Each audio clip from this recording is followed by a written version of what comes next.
Now from News 10 NBC, coverage you can count on. This is News 10 NBC at 6.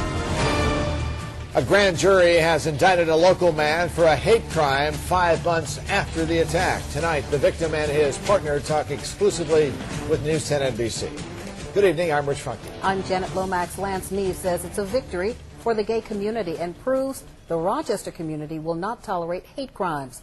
This is video of Neve in the hospital just a few days after he was brutally attacked. He spent several days in Strong Hospital with a fractured skull, nose, upper jaw, and eye socket. This Thursday, Jesse Parsons of Spencerport will be arraigned in Monroe County Court. He is charged with second-degree assault designated as a hate crime. Today, Nikki Red spoke with Neve and his partner. It's a story new at 6. You'll only see it here on News 10 NBC.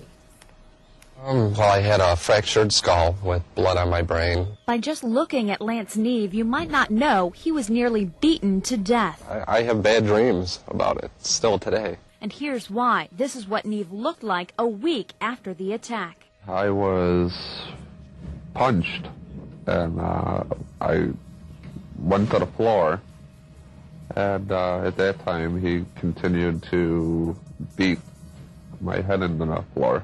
It's been 5 months, but this week the suspect will be charged with a hate crime. Every day I'll remember his name. The name of Jesse Parsons.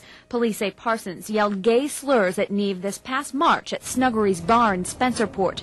Neve tried to leave. Police say that's when Parsons came up from behind him, knocking him unconscious. It's wrong.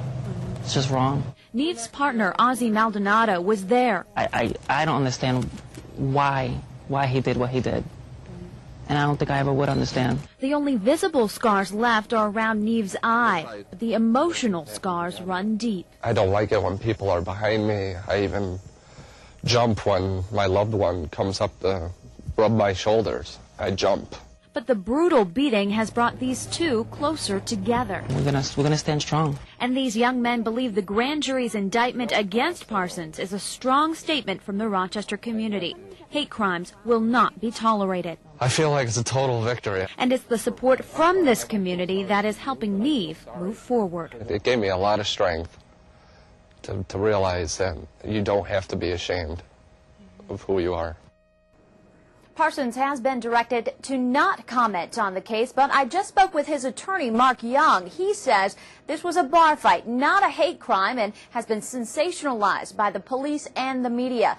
Young claims his client didn't even know Neve was gay and says Parsons has been threatened by some of Neve's friends. So, Janet, he says the charge should only be second-degree assault, not a hate crime. But, Nikki, since the charge is designated as a hate crime, if convicted, how much time would Parsons face? Janet, I spoke to the assistant district attorney on the case, and he tells me it bumps up the charge one step higher to a C violent felony, and that's 3.5 to 15 years in prison. Janet?